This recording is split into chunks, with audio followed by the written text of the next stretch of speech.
In this age of AI, we're getting really, really good at finding answers. But what if the real advantage, the real breakthrough, isn't in the answer at all? What if it's in the question?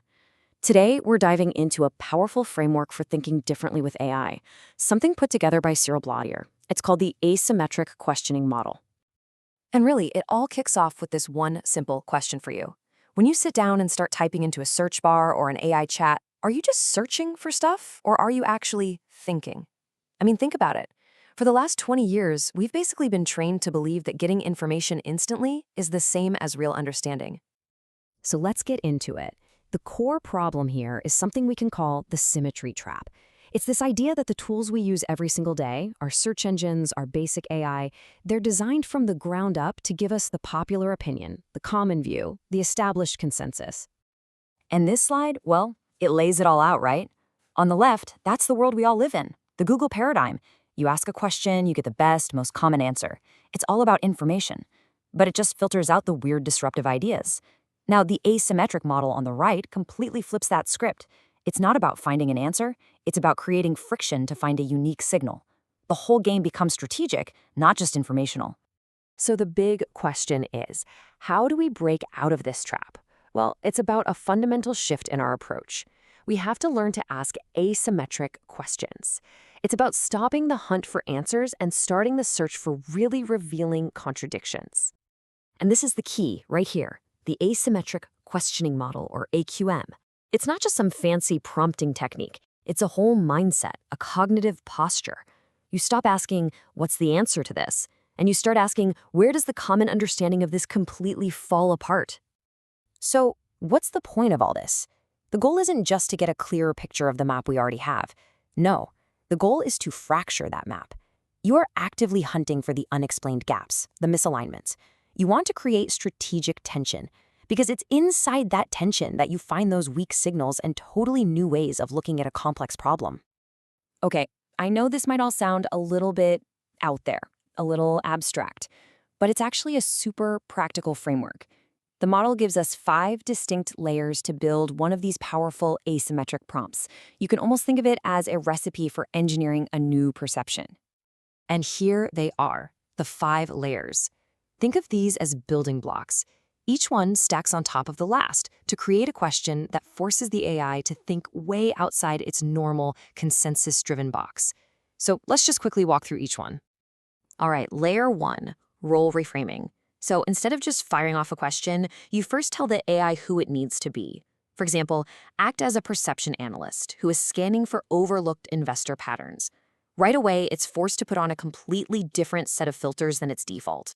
Next up, layer 2, tension injection.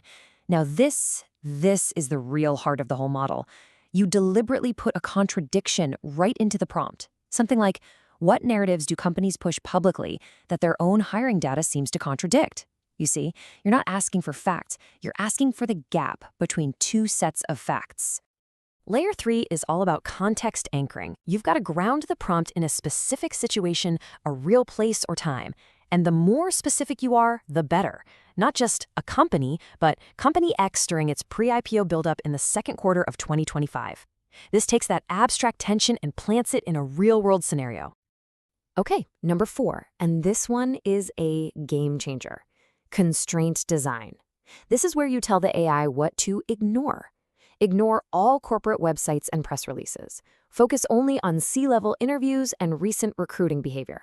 By cutting out all the official noise, you force it to look for signals in much more subtle places. And that brings us to the final layer, number 5, signal expectation. Here's where you get really specific about what you want back.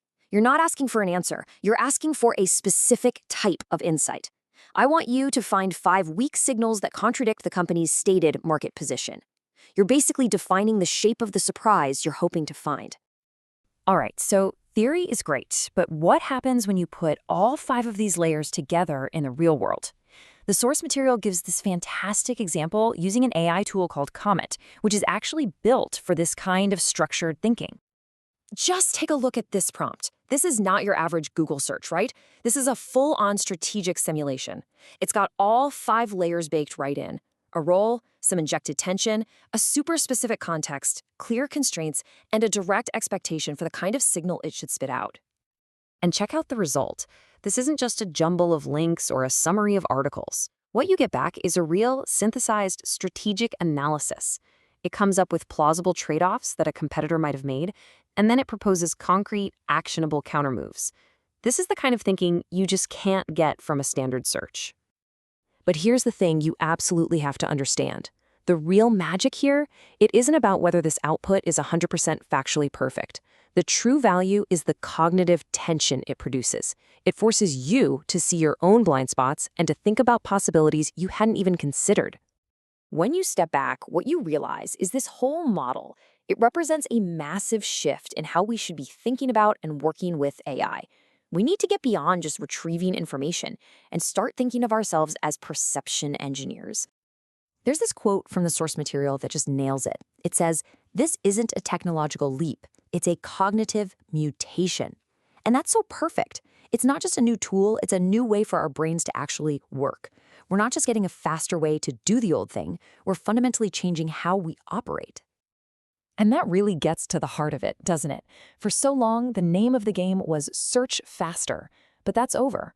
The most valuable skill of this decade is going to be the ability to think with precision, with depth, and with strategy, right alongside our AI tools.